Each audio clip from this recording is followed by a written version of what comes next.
Hey there. So, I started a project a while back, but due to health reasons, I had stopped it. And now I've noticed it's kind of funny. It's a very popular thing going out there, but it wasn't what I was going to do. But it's sort of on the trend of, you know, beads on vases, but cemented, textured. And even though this is not really a St. Patrick's decor, I really wanted to bring this to your attention because I don't know how these beads are going to last out there. You know, those Mardi Gras beads, and they're very cheap. So what I was doing was this big vase, and it's quite heavy. So I was doing this big vase, and as you can see, I bought this on Amazon back then, and I had to look it up. It was $22, and it was 10 meters. And 10 meters is like 10.9 feet or whatever it was. And if you're into the yards or something like that, no, 32 feet. It was 32 feet and 10.9 yards. So whatever metric system you like. And I don't know, in all honesty, if this was going to be enough. And I had stopped. And then I was planning to spray paint it over to go with my dining room and put, flowers in. But now what I've noticed the trend is, that textured beads and cemented on. And I am going to do a project with that. I'm going to try this modeling paste and make it textured, but not these beads. Maybe I'll try those, but I'm going to do those wooden beads and glue them on, because they're usually those nice big thick beads that are on vases, and then they make them textured to look like, white cement or whatever. I did my drywall stuff, compound, but I think I can get away with this. I don't know. So I'm planning to do couple of projects with this. I got to try that out. But at Dollarama, you can pick up on one purchase 4 piece strands of the Mardi Gras St. Patrick for $1.50. Okay, so I mean, that's $3, $6, and look how many I got. Oh, and I have one more here.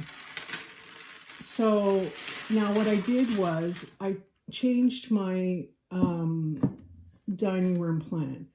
I want to get a straight up cylinder. First of all, it's going to be much easier than this. And the flowers that I want in here were just, going to look funny in there. I'm going to show you the end picture. It just wouldn't have, it's too wide. You need like a bunch of flowers in there. And what I want is for them to stand up in here nice. So I couldn't find it at the dollar store. They had just like a smaller version. I don't know. There's not a lot of stuff out there that I see. But this one I got at Michael's, Ashland brand.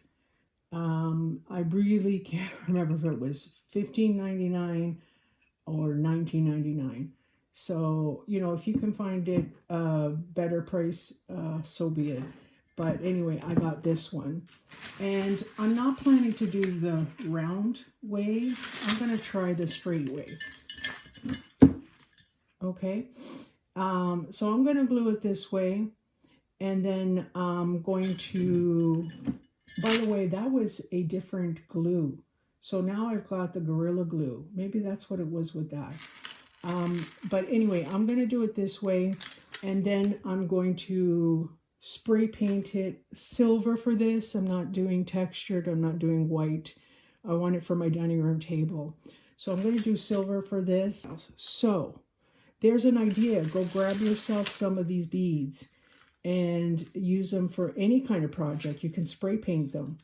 or try this one and see how this turns out if you like it or not. And you can do gold, you can do white, whatever color you want on a vase. So stay tuned. Let me get this all cleaned up with alcohol, take off the labels, and I'll be right back.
So there you have it, guys.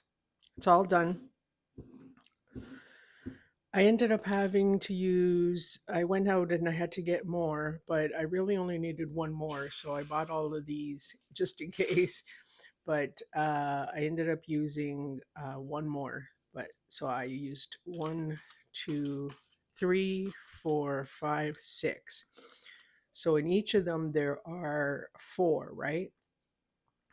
So four, and each one has 3 feet.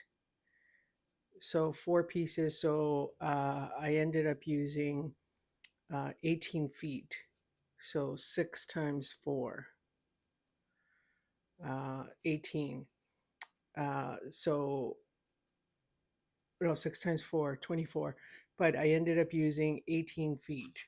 So I am going to spray paint it with Rust-Oleum metallic, shiny metallic finish, and get it shiny silver.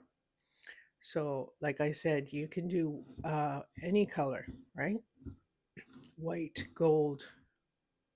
Um, and I did move some around. So they're pretty strong on with the Gorilla Glue.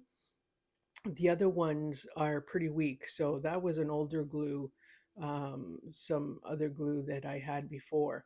But with this Gorilla Glue, they are on stronger. You can rip it off if you have to move it, and then you can, take the backing off of the glue, um, so that it doesn't become too thick and, be raised up higher than the other ones. And then what I did was, clean it as much as possible. And if you've got any of these little tools, or even with tweezers or something, but what I was using was this nail tool. It's called a dotter. So you make little dots on your nails, but on one side it's got a really thin one. I've got different sizes. This one's a very thin one. You can get in there and pick out glue without having to, pop it off, and just pick out as much glue as possible. Careful with, so the coloring comes off, which I don't care obviously because we're going to spray paint it, but careful with, lightly do. Um, so you saw me with this toothbrush. It's not a toothbrush, it is a jewelry brush. So I was doing it to get the glue webs off, but careful not spraying too much of directly on here alcohol, rubbing alcohol, because it will start to melt off glue, right? So I was spraying it on here just to moisten it a bit to get some of the webs off, right? But not to directly put it on here. Uh, Saturation will start to get off glue. So I cleaned it as much as possible, and now I'm gonna spray paint it, and I'll be back and show you the result. Excited. I'm so excited. This was tedious.